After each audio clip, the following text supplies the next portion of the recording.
Jangan tidur malam sebelum tahu kisah ini. Hanya butuh waktu 90 detik, pria ini selamat dari kuasa gelap dan maut, sementara temannya langsung diseret ke neraka.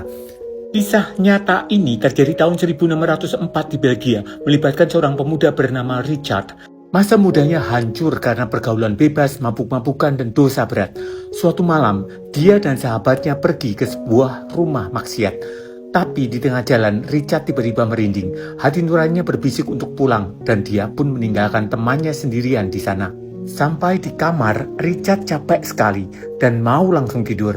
Tapi dia ingat satu hal. Sejak kecil, dia punya komitmen doa singkat 90 detik kepada Bunda Maria, yaitu Salam Maria yang diucapkan 3 kali. Sambil ngantuk dan setengah sadar, dia memaksa untuk berdoa. Dan tebak, apa yang terjadi beberapa jam kemudian?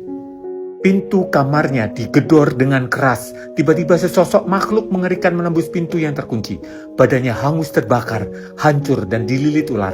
Mengejutkannya, makhluk itu adalah sahabatnya sendiri yang menangis sambil berteriak. Dan bercerita bahwa sesaat setelah Richard pulang meninggalkan rumah maksiat tersebut, iblis menghadangnya di jalan dan mencekiknya hingga tewas seketika.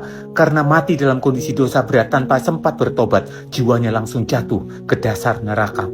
Jiwa itu berkata kalau Richard harusnya ikut terseret ke neraka malam itu. Tapi kuasa gelap tak bisa menyentuh Richard karena satu hal. Doa 90 detik yang dia lakukan sebelum tidur telah menggerakkan perlindungan surgawi untuk menyelamatkan nyawanya dari kematian mendadak. Ya, benar. Perawan Maria yang terberkati telah mengantarkan rahmat perlindungan dan menyelamatkannya dari kematian mendadak, semata-mata karena tindakan penghormatan kecil dari 3 doa Salam Maria yang ia gumamkan sebelum tidur. Kesaksian mengerikan itu seketika mengubah hidup Richard secara radikal. Pagi harinya, ia mendatangi lokasi yang disebutkan dan benar-benar menemukan jenazah temannya tergeletak di jalanan dalam kondisi tewas tercekik. Didorong oleh pertobatan total dan rasa syukur atas keselamatan jiwanya, Richard langsung meninggalkan kehidupan duniawinya dan bergabung dengan Ordo Fransiskan sebagai bruder awam. Bertekad untuk menebus masa lalunya, ia mengajukan diri sebagai misionaris ke wilayah-wilayah yang sulit.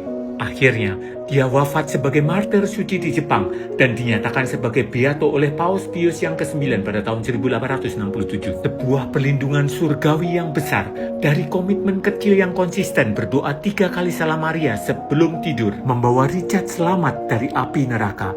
Jadi, seberapa lelahnya kita malam ini, jangan lupa mari kita luangkan waktu sejenak untuk berdoa. Tuhan memberkati.